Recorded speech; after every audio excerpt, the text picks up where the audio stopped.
Hello everyone and welcome back to another tutorial from Tech for Gamers. In this video, I'm going to show you how you can change your control settings on the Supermarket Together game. So let's get started right away. First of all, open up Supermarket Together on your device, and after you are taken into the main menu, if you wish to change your control settings, go ahead and click on Options.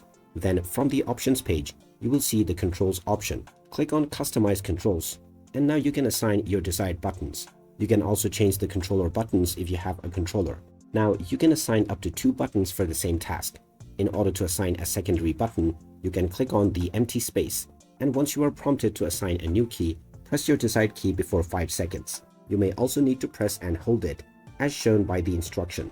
You can also click on the already assigned button, and you may either choose to replace or remove this to change into your desired key.